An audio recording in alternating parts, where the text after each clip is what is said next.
boys and girls and all the ships at sea. Oh, are we live yet? We are live, ladies and gentlemen, boys and girls, and all the ships at sea and all that stuff.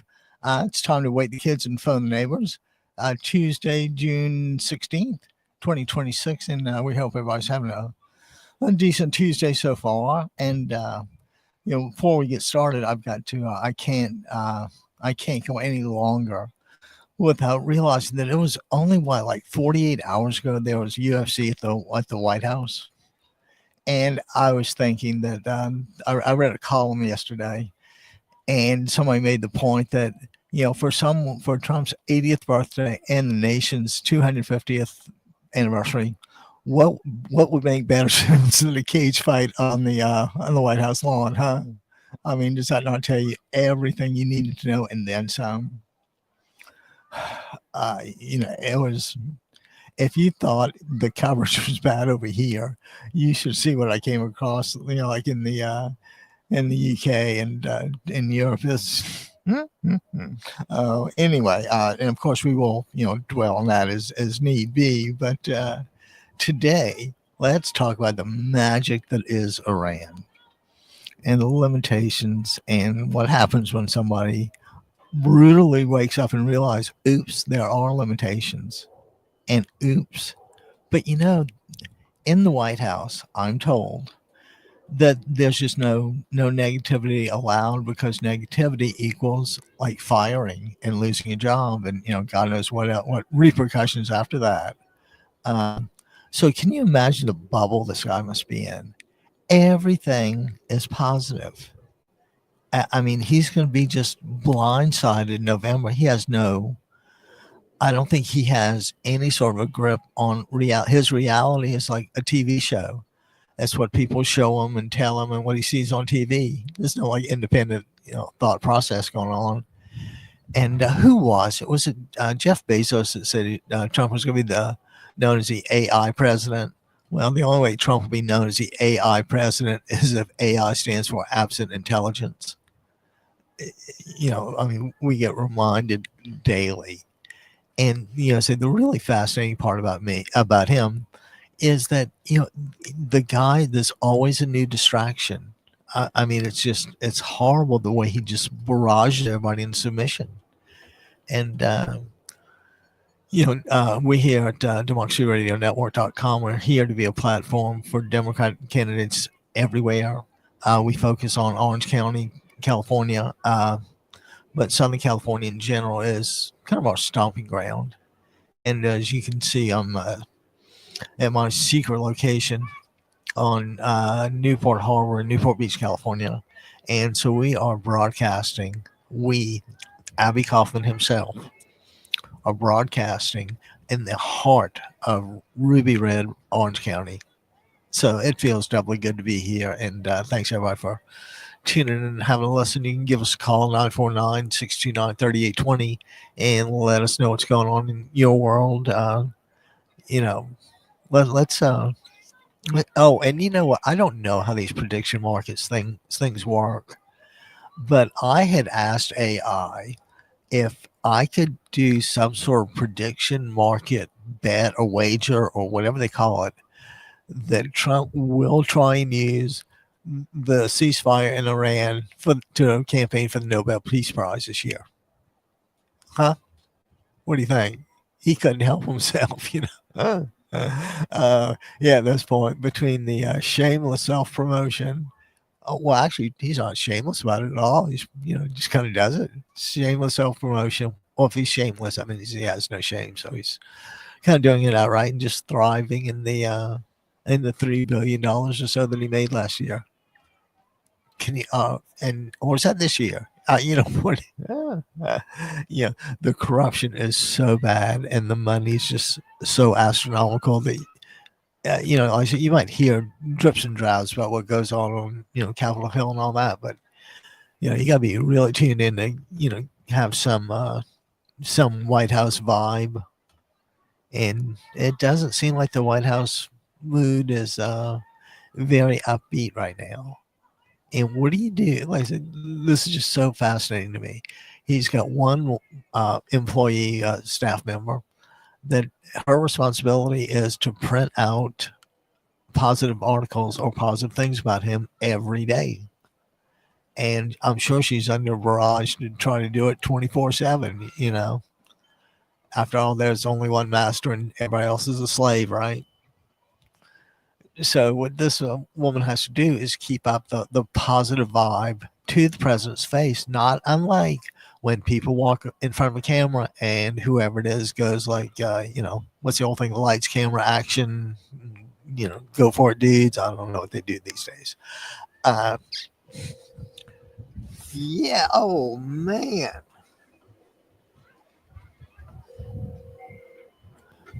Hello. Who do we have online here?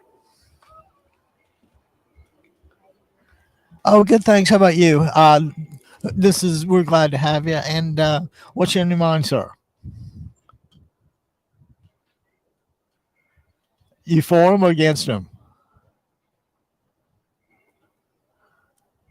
You for him? Okay. Why?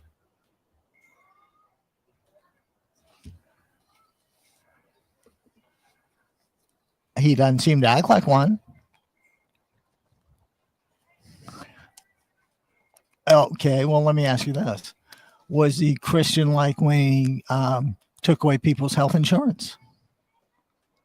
Was he Christian like when he took away the health care from so many in the rural areas?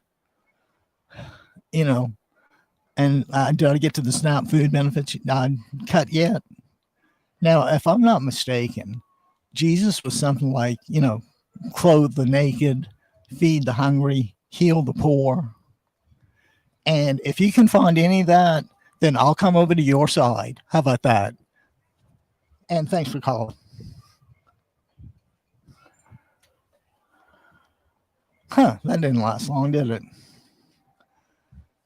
Sometimes when you hit these guys with just, basic elementary, I don't know what it is.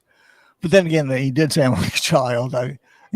Somebody was obviously whispering what to say. And, you can't use religion as a shield and a sword. You can't claim you're, the next great reincarnation and then not live up to it. One of the things, something about Jesus and washing the leper's feet and loving thy brothers thy themselves and the do unto others. If I saw any of that, like I said, you're more than welcome to call back. Anybody is 949-629-3820. And, if you want to make that side of the argument, I'd love to offer you my side, which is probably, obviously the, I would like to think the more reasoned side, because when people say things like that, like I support him because he's blank, does that mean you would never support anyone else no matter what? And what if that person isn't the blank you thought he was? Then you've really doubled down on your mistake. And voting is like, the key characteristic of a democracy, that without which they cannot be. So this is all really, serious stuff. And like I said, that's kind of how we got to the serious situation we are currently in Iran. And I'm going to tell you something. Think about when this thing started, and the girls' school with 175 girls got killed, just bombed by a Patriot missile or something, Tomahawk. And we showed the president that it was our bomb, and the guy just shrugs it off. 175 kids. Which is nothing. How many thousands have been killed in Iran? How much destruction? And who gets to pay for all this? That's right. That's right. If you read and don't forget, we're not even talking about any sort of a peace agreement. This is a ceasefire memorandum of understanding lasting for 60 days. And after that, all hell breaks loose, right? Because I think the guarantee is that the Strait will stay open for 60 days and no attacks, just kind of quiet. And if anybody in this wide world thinks that there's any way that Iran is going to pass up an opportunity to control and make money on a passageway like that, I think you're sadly mistaken. I think they've, once Trump turns tail and heads home, the authoritarians are going to just double down. I've got some friends in the Iranian American society here, the Democrat Club, and it's just heart wrenching. And there was no, the world agrees. Excuse me, that there was no need for this.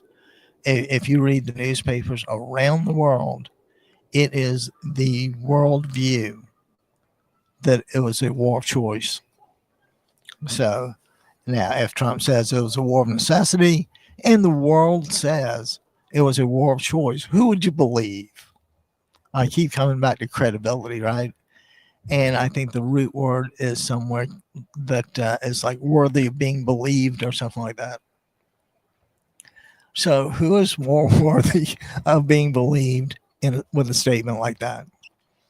Is it Iran or is it our president who celebrates his 80th birthday and the nation's 250th with the all too obvious choice of a caged fight, or what do they call those things?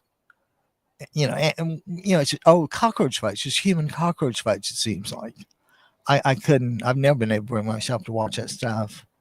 But like I said, that's the mind that got us here. And so of course we always start with the New York Times because it is the news. It's as good a newspaper as it's a world-class newspaper. They're fully seeing things objectively, and their objective reporting supports that it was a war of choice. And there's just no, you can dispute it, and I tell people there's always two sides of the argument. One of them usually loses. That's why the guy gets found guilty in court. There was one argument that says you did it, and there was the other argument that says I didn't do it, and you did it's won. That's kind of how it works. So anyway, New York Times today, wary optimism greets news of U.S.-Iran deal, and get this. You could make this up. Details aren't disclosed. That could be like Trump's, whatever it is, details not disclosed. And the reason those details ain't disclosed is they ain't too favorable to them. So yeah, details aren't disclosed. The Times might just have that, ready to like cut and paste. Oh, and like I said, this is our great newspaper. I love them to death. And then of course the few words on just winding down the war despite the goals being unmet. Well, when your goals ain't met, you ain't won, right? If you ain't won, guess what? You lose. You got not only did you get bupkis, not only did you get skadukas out of this, you spent a cajillion dollars on this thing, and how many people's lives and the destruction to a country, and the threats that you're gonna wipe a civilization out. I mean, guys, there's a reason we're Democrat. I describe us as an aggressively pro-Democrat platform. We invite almost any Democrat to come on and chat. We'll always draw the line at a lunatic, but you're more welcome to call 949-629-3820. And by the way, if you go to the homepage, you'll see our live join stream link and the phone number to call in. And if you look really, really, really closely, you'll see I think it's a PayPal donate button. And unlike other hosts, I never ask people to click on it. I never ask people to tap on it. I never ask people to, whatever it is they do with it. I just ask people to smash the living daylights out of that thing. And let's get those donations rolling. MoxieRadioNetwork.com needs a roof over its head. See, as of now, we don't even have a roof. That's why we're outside broadcasting. So anyway, just thought I'd mention that in passing. Okay, and this is a great one. Despite, this is the analysis, despite Trump's grandiose claims, agreement does not achieve the core goals he laid out 3 months ago before launching this war. Imagine that. And you know what? That's what Trump discloses is the grandiose part of it.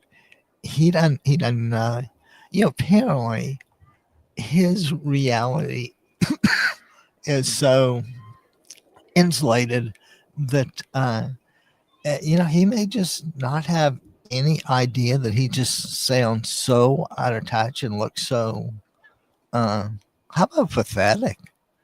I mean, I'm going to tell you, at that Kristen Welker interview, he might have had enough strength to stand up and storm out, but that was one lunatic showing what lunacy is on national TV.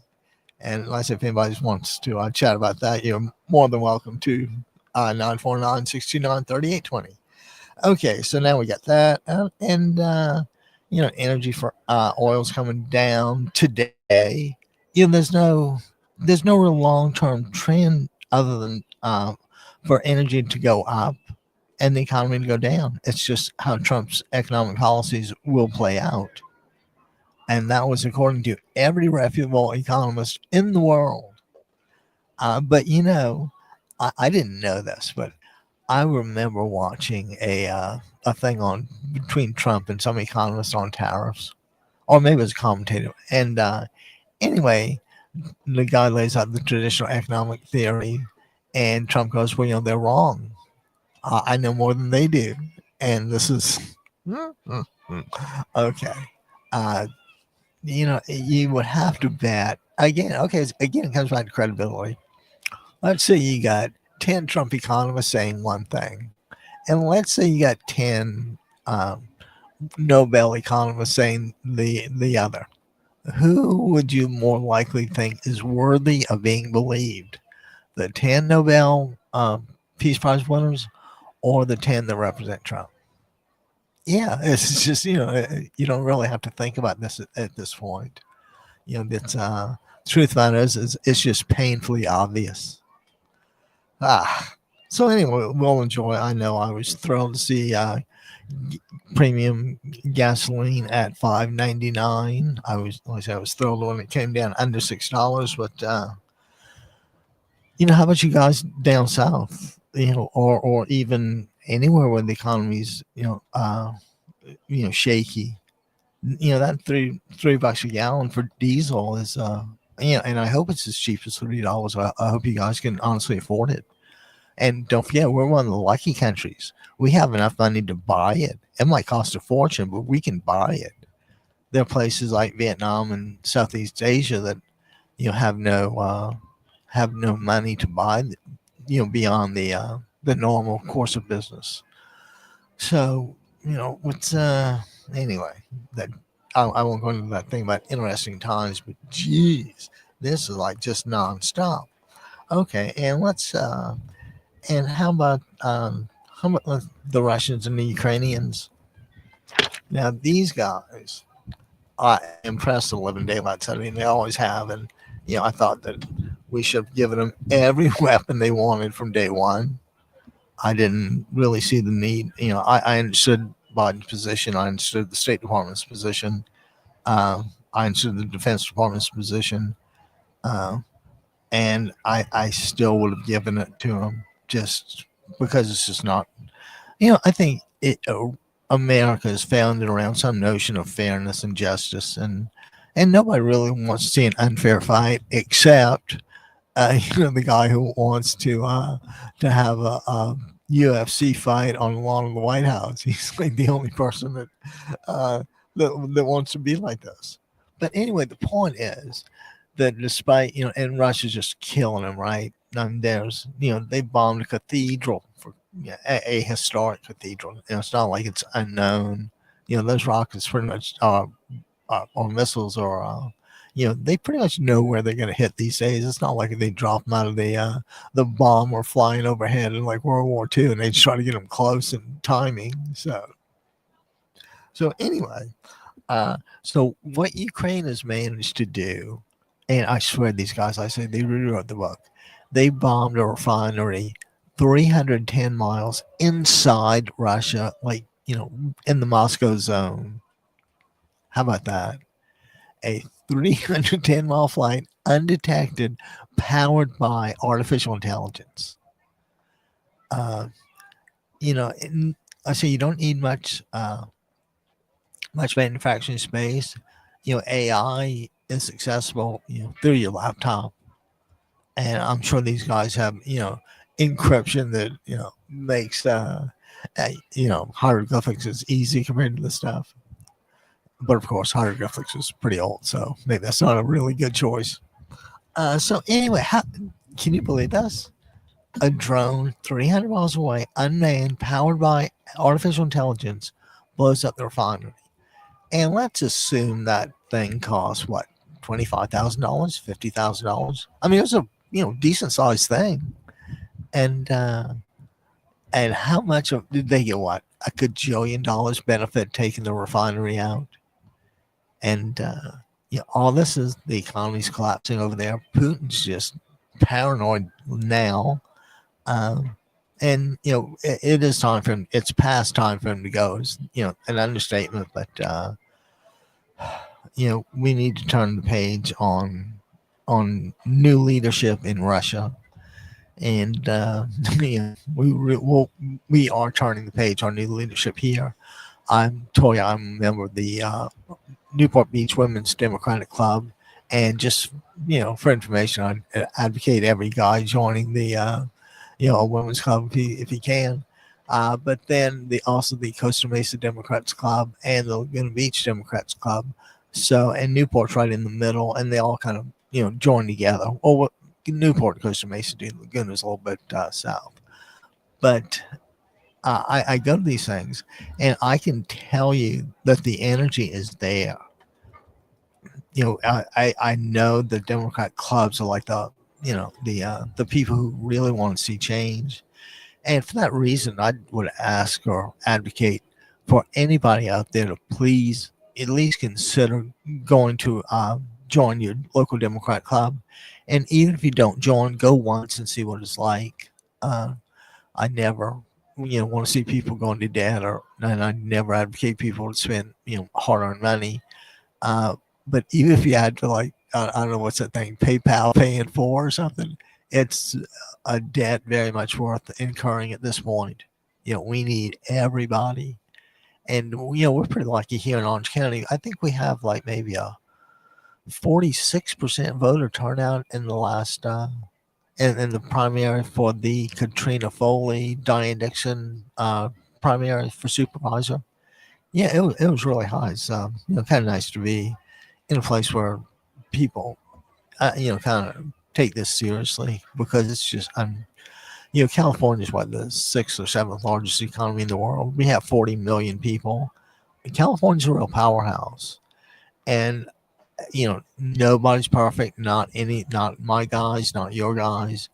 But I'm gonna tell you, Newsom kept the train on the tracks. Things ran more or less on time. No scandals. He's the only one who stood up for us. And at this point, I'm Newsom 2028, baby. My friends love when I say that.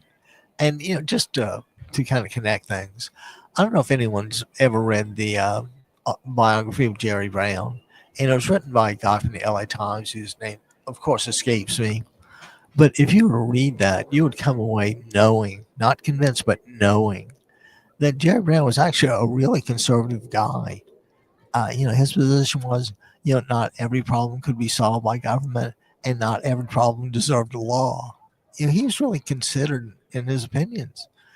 Georgetown Jesuit school, and even high school, he practiced that form, that Jesuit, with the I don't know what you call it, sackcloth or something. Just like a robe, not even a robe, it just kind of throws over your head with a belt, of course. So yeah, and when people talk about, oh yeah, but a moonbeam and Linda Ronstadt and all that, I just don't know. People are just so quick to judge, and I hate to admit this. But I think that, California has, not unlike Boston, has so many great universities. Stanford, UCLA, Berkeley, UCSD, the UC system. I mean, we've got really fine colleges and postgrads. Now they may cost a fortune, but we have them, and it makes you realize that, yeah, it does cost a little more in California, and not everybody can do it. But there's at least a reason for this. And in the end, I think California uh, promotes fairness far more than any place else I've ever seen. And that's in that kind of at the heart of being a Democrat. We just want fairness. And what we got in office now is not fairness. And I think the legal quote is something like, it offends traditional notions of justice and fair play. We just, Americans just want a fair fight. And of course, when you suppress one side, the fight becomes unfair and makes it more likely that you'll win. So see, Trump isn't about representing you or me. He wants to win. He would kick you and me under the, whatever it is, so quickly it'd make your head spin if he could, gain an ounce of advantage. Okay, moving right along. Oh, and how about the World Cup? I saw more than a few vacant seats. And I'll be honest with you, I'm really surprised that anybody from outside the U.S. would come and spend any money with us. I know soccer just kind of, transcends everything in other parts of the world. But I would have to be, I would have to experience so much joy to overcome that feeling of, you worthless human being, you spent money with the U.S. So just a few words to consider before you buy those next World Cup tickets. I assume there's going to be more in LA. I'm not, I don't really follow that stuff. I don't know enough about it. And, and of course, somebody makes the joke of, oh, you know what, I won't do that because I don't want to offend any bar soccer appreciating fans. I will say that those guys are really, really, really tough and in incredibly good shape. And the it's just such an elegant game. There's no or not more than minimum level violence compared to football and all that. And it's just people trying to outmaneuver each other, and then of course put the goal into the ball in the net to score a goal. Hope I got all that right. Uh, so yeah, I enjoy and when you get, I mean, those stadiums seem really big to me too. I mean, in New York, don't they all seem to hold like I don't know, half the continent, maybe a couple 100,000? Oh, it seems like a boatload of people in those things. Okay. And now, does anybody remember? I think, excuse me. I think the original image was called the Spirit of '76, and it had what three kind of war torn Americans from the Revolution, and one was banging like a snare drum slung over his shoulder, and the other was playing a fife, and I think somebody else might have been carrying the flag or something. And so that's when you think about America on July 4th, that's kind of what you thought about. The Declaration of Independence. Think about that. We are seceding from Great Britain, and they ain't gonna like it. As a matter of fact, not every colonial who was here wanted to leave Britain. So some people, some of the early, there was a kind of a general joke that that the first settlers kind of bought up everything and divided it. And it's if you were to go to places today, you would still see a lot of the same prominent family names. And I tell you, it has its advantages and disadvantages. It's kind of like the the Doomsday Book from 832, when they had the kind of the census of Great Britain, and I know people whose families have come from that. 832. That's like what? Oh, 1,300 years. And what these people bring to the table is a continuity uh, of identity. And it's if you have people to draw on, and depending on the type of people around that you can draw on, you can um, you can raise substantially different human beings.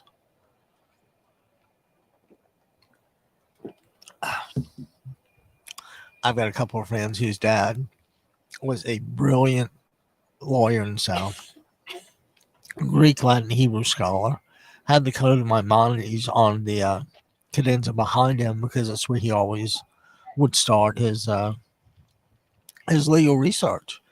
Not that he was a religious guy at all, but just it gave him a historical perspective, a starting point. And like I say, I've always, just being around people like that, uh, tends to raise your consciousness if you let them. And there's nothing worse than a mind that's kind of wasted. So let's move right. So anyway, so we used to have the Spirit of 76 and the drum and the fife and all that stuff. And now we rub that out, okay? Rub out the 1776 and put in 2026 with the UFC cage match on the south lawn of the White House. Now, what does that tell you about how the culture has shifted? We used to have some stability. Now we're into the barbarism of the moment. And Trump's really good with the barbarism of the moment. But, I say, so as a backdrop to all this, it's the inside the White House stuff that's got to be just so wild. Everything everything that's unscripted, can he tell the difference? Does he even know? Did he think he was being cheered at the Knicks game? I doubt it. And I guess your guys on the Knickerbockers wore a pair of style of pants back then, like in the 30s. I think that's right. If not, you know what to do. Give us a call 949-689-629-3820, and feel free to correct me. For some reason that just sticks in my mind about the hair pants. But yeah, you would have to wonder. Did he really? Could he distinguish the boos from the cheers? Everybody else could, but don't forget, Trump lives in his own little reality. So he may not have heard. If he did hear it, he certainly didn't believe it. But that maybe that's what happens when you get a cranky old man who tries to nap and you wake him up and you just kind of in a fog for a few minutes. Yeah, as a matter of fact, I did a few of those little 30-second Instagram reels. Of course, with me playing and singing, and I've always told people in advance that I apologize because the only thing worse than my guitar playing is my singing. But I actually get a compliment on it, and I mean, it wasn't, you're a vocal god. It's more like your voice is better than mine. Well, I ain't saying much. Traditionally, our family's like not allowed to sing in public. And private's really torturous. So just those were the days, huh? Okay. So anyway, the cultural fight. That just I'll try to figure a way to incorporate the spirit of 1776 with the UFC cage match at the White House. I got to see what AI will generate on that one. I can't help myself. Okay, so anyway, and how about this? You cannot have these all really come together nicely. How about in the opinion section, a guy named Will Leach, not to be confused with Wesley Leach. Will Leach had an opinion. American dignity, down for the count. You reckon? Oh, come on now. Dignity. Now, I should have been able to. I give you a textbook definition, and I'll do that really quickly here.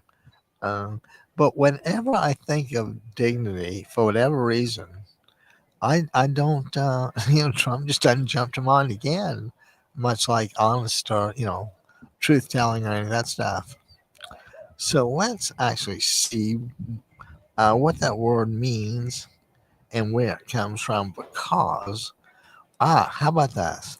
Dignity refers to the inherent right of a person to be valued, respected, and treated ethically.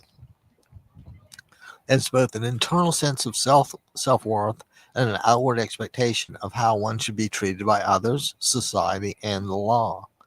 Okay, so it's respect of some sort, you know, and and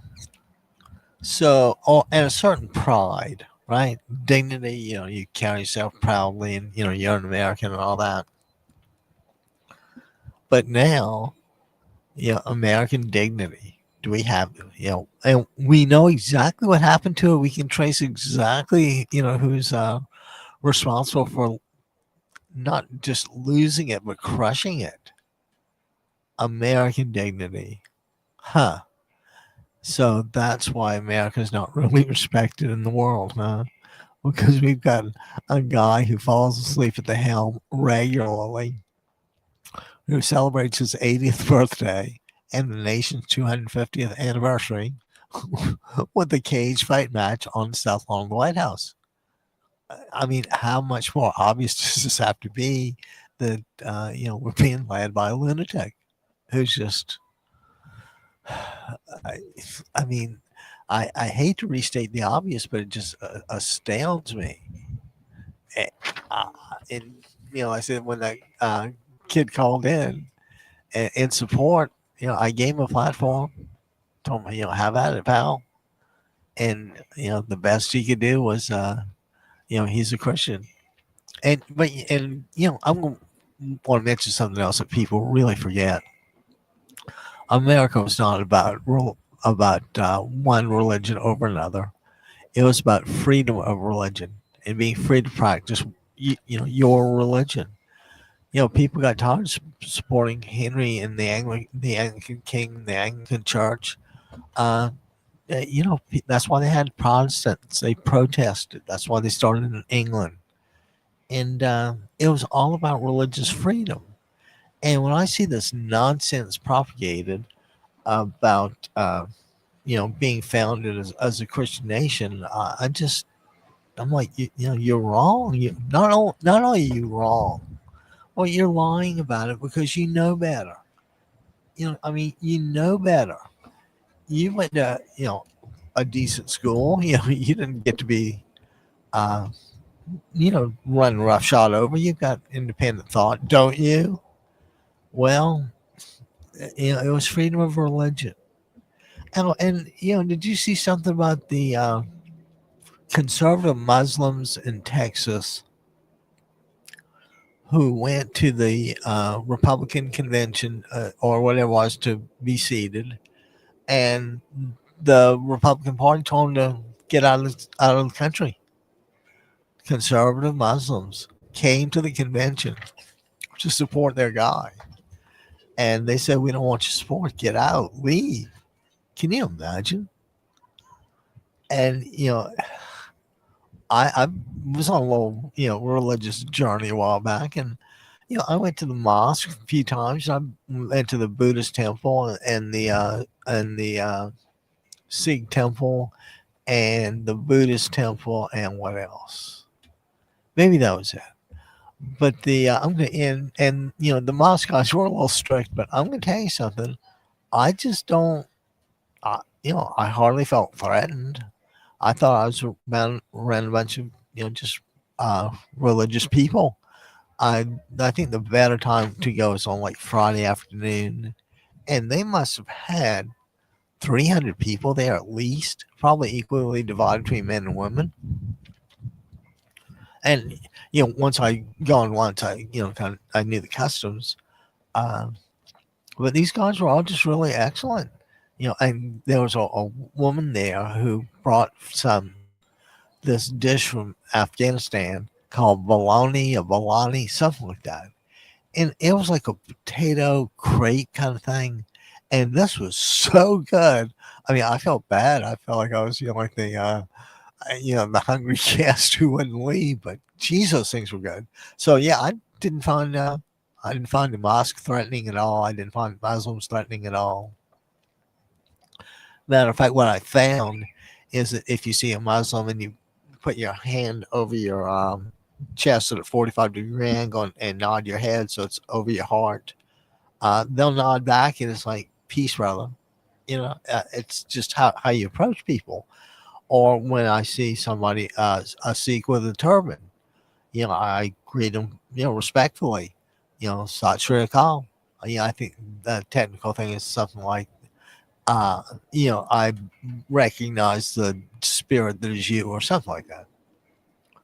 And so, it's just religions are different. People express themselves differently, and you gotta let it go because that's what the First Amendment's about. Congress shall make no law prohibiting, free exercise and all that stuff. It was all about freedom of religion. So you can add that one to the to the lie pile. I quit calling them false claims or misinterpretations or alleges or God knows what. Sometimes you just got to call it what it is, and they're just they're lies. Um, oh. Now, how about this one? It's not possible. Donald Trump doesn't trade his own stocks. It's 500 trades a day, but he doesn't do it himself, so it's okay. And then he goes and has a news conference and says, geez, Raytheon has really great stuff. I think we might do some business with them. Geez. And do you think he tips off people like 30 minutes before that, buy a little Raytheon and then sell into the up crowd? The guy's just, as far as the most dangerous place in the world, not in New York, not in DC, not in LA, the most dangerous place in the world is between Donald Trump and a dollar. So, if there's, a dollar involved, a word of the wise. Okay. So we had that, right? American dignity down for the count. And how about the Financial Times? And I'm going to jump right to the editorial section because it was uncanny about this. And their editorial was the least bad exit from Trump's war of choice. If the even if the deal succeeds, there's always the Netanyahu wild card, right? So, Financial Times, London, one of the most respectful newspapers in the world, on just sources of information. And should I read that again for you? I think it said something like least bad exit from Trump's war of choice. If these guys saying that it's Trump's war of choice, and everybody else in the world is too, and there's only one person who's saying it's not, it had to be, or two people. So you've got the weight of the world on one side saying it was a war of choice, and you have two people on the other side hanging on for dear life politically who say we had no choice. Who do you believe? Well, it's always in the details. How close were the Iranians really? I don't think it was a matter of weeks. I think there was clearly time to work on the issue. This was just indefensible. But anyway, so the Financial Times is paralleling the New York Times from a distance of 6,000 miles or so. Okay, and let's see here. This was a really good one. Today's leaders remind us why character matters. This is also from the Financial Times, a fellow named Stephen Bush.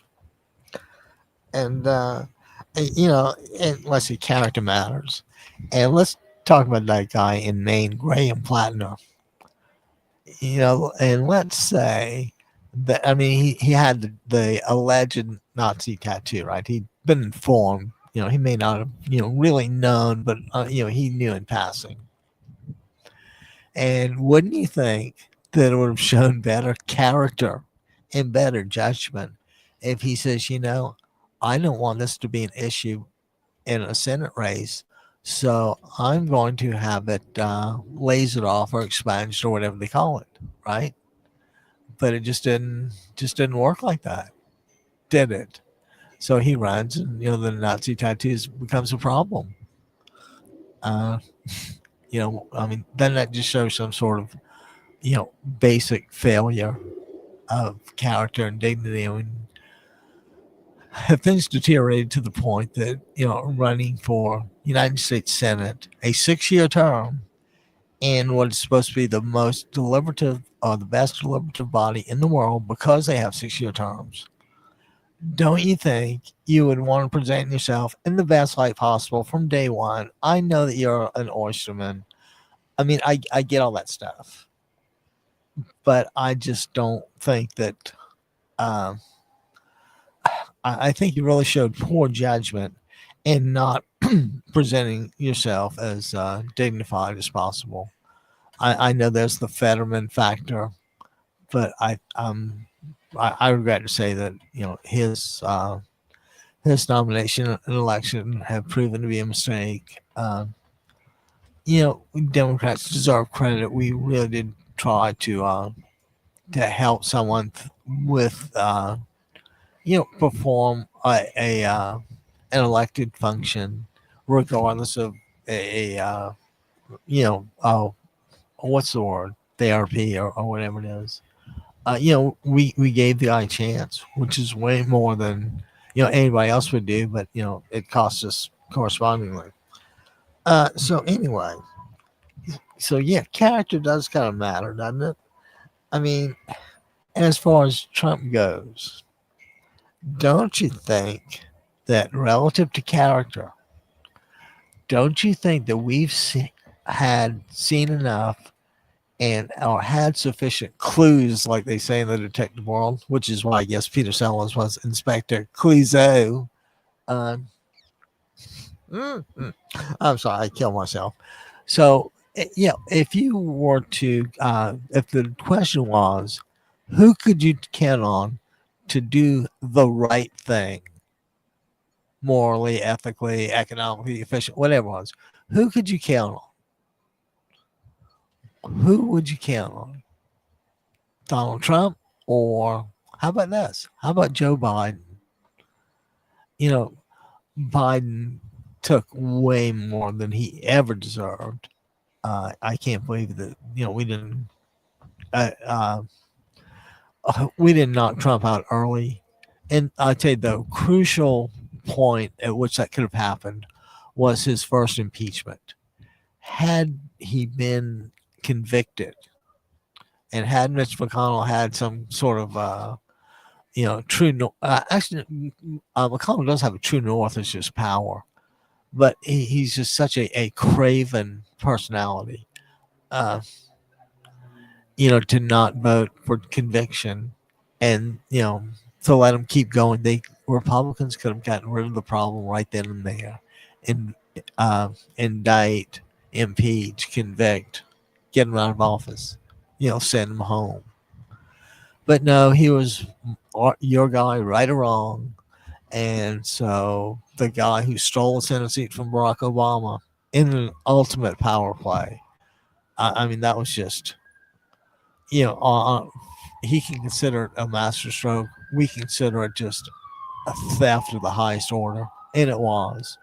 When the Constitution gives the Senate the duty to advise and consent, it means within a timely period.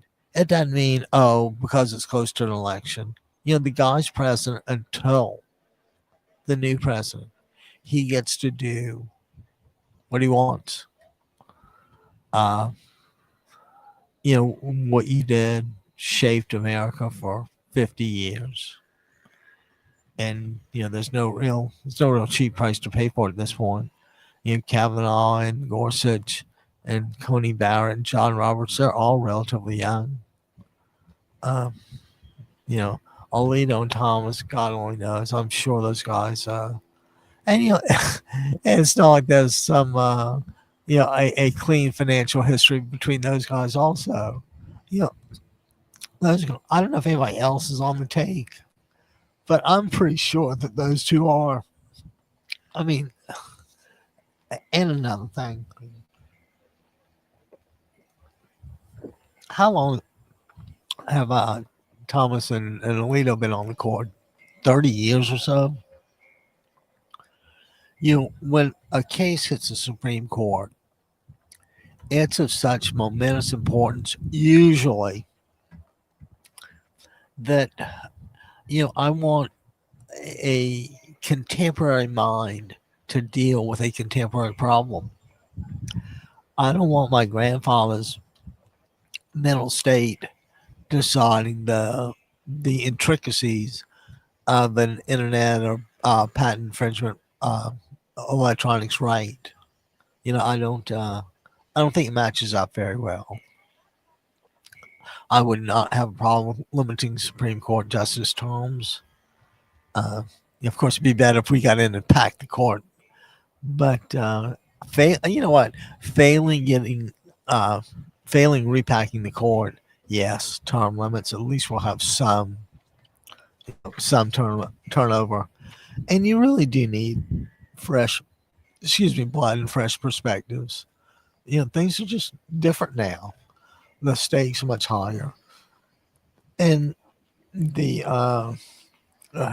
processes by which items are designed or patented or function are such that I just doubt the capability of any given 80-year-old to fully deal with. I mean, I'm sure there are exceptions, but as a general proposition, I want somebody familiar with the facts deciding the case. I don't want somebody who's like 80 years old, depending on their clerks, to somehow magically explain it to them. Don't forget, which may or may not happen. And, they get other views too. But, can I just stop on Thomas for a second? As crooked as he is, he facilitates his wife's crookedness, because, geez, isn't it coincidence? And Roberts is the same way. Robert's wife has a legal placement service for prestigious clients. Now, how close is that to selling The Office? Well, it's not me, it's my wife. Like I said, how close is that to selling The Office? And, Ginny Thomas and her election denying, whatever it is. I mean, these guys are just delusional. And look at the damage they've done. And guys, we knew what would happen. If Trump won, we knew it would be bad. We didn't, I don't think anybody comprehended this. I don't think anybody really anticipated Elon Musk showing up with a chainsaw, symbolically, hacking away limbs of the government to fund Trump's tax cut. And by the way, that should be coming home to roost fairly soon. But in the meantime, I just want everybody to hang on and buckle up. This is going to be a really, really, really bumpy ride for the next little bit. But you know what? You know how to enjoy a bumpy ride? I'll tell you. Oh, I thought you never asked, but I'll tell you. The best way to enjoy the bumpy ride is to buckle up and huddle with others and try to change the situation. And that's how you take advantage of this time. When times are like this, and when we need unity, if we need unity, what's the thing to do? Unite. And how and when do we unite? Well, I kind of joked that's coincidentally the email address here, united@democracyradionetwork.com, because we do try to unite Democrats, and we are a clearly aggressive pro-Democrat platform. will listen, have, and invite almost any Democrat on to chat with us, and let's hear their perspective. I don't. God knows I'm not. Unlike certain people, certain orange tinged subhuman beings in the White House, I don't know it all. So I'm kind of eager to learn a little bit about something about which I know nothing. So anyway, with that in mind, what else? Yeah. So this was also from the Financial Times. Fragile peace follows war without victors. And this guy also said something like, "What better way to celebrate the peace deal than with a cage fight on the White House lawn?" I, you know, if I lived to be as old as Methuselah, it would never have occurred to me to have a UFC cage fight in a public thing like that. Uh, I mean, and ladies and gentlemen, if you were 80 years old and turning in America turning 250. I think they call it the quinticentennial or something like that. But anyway, so what would you do?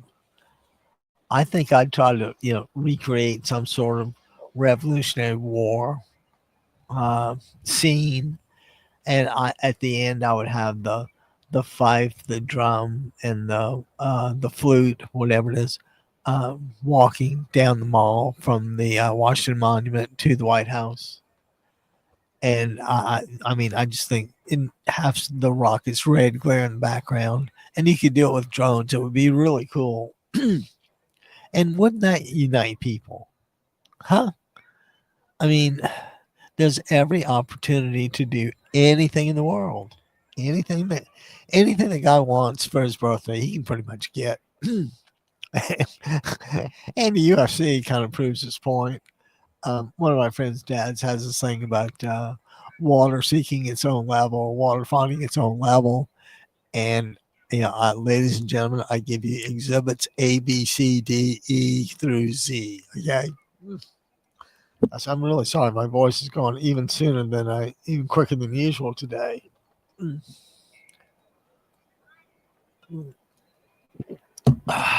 Thank you. So, guys, tomorrow, Wednesday, the 17th, we are scheduled to have as our special guest Ryan Dack. And Ryan is a trustee on the South Orange County Community College District. He's a teacher at Laguna High.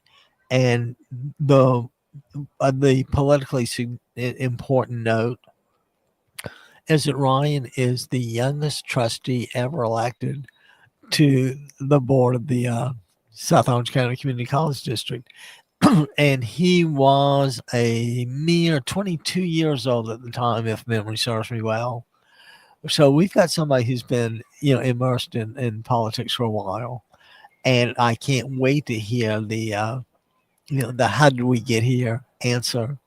I said we have a community college commonality or common interest. At least I do, because I went to OCC college and took like a couple of courses. I forgot what they were. I think one of them was real estate, one of them was appraisal, something, just generic stuff.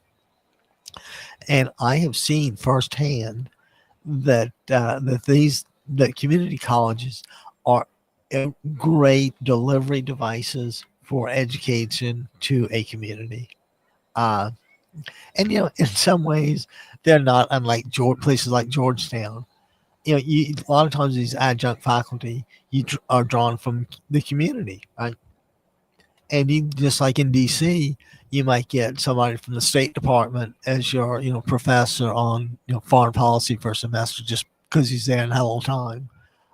Same thing in here in Orange County, and we've got some pretty bright people here too. I'm no disrespect to any place else in the country. What do you say about Berkeley and Palo Alto? And I guess my work kind of stops at Berkeley and Palo Alto. But there's some really bright people here, and even locally. I mean, how about UCI, UCLA, USC? We've got, I forgot how many Fortune 500 companies located here. I mean, CEOs of the, you know, billionaires are not uncommon here, and usually they, most of the time you had to be fairly smart to do it. There's also luck and thievery and all that, but there are a lot of bright people around, and you never know who the adjunct faculty will be, which is, like I said, a super reason just to see what courses are being offered regularly. And just as an aside from all that, Orange Coast College also has a sailing center, and I had not. I had been doing some family. My mother had been ill. I would take care of, and it took like after about 10 years of not sailing, I'm like, I gotta just start sailing again. So I found the Orange Coast College Sailing Center. Took a course or two, joined the Sailing Association. I'm free to rent their boats, and so I am really, really a fan of community colleges. So, guys, I think it's a little after one ish, and my throat's starting to go, and it's kind of pointless to have a talk show when you can't talk. So, we're going to check out and do that thing. I've got to change that. I usually do the Roger Wilco over and out. Uh, But, well, you know what? Let's be consistent.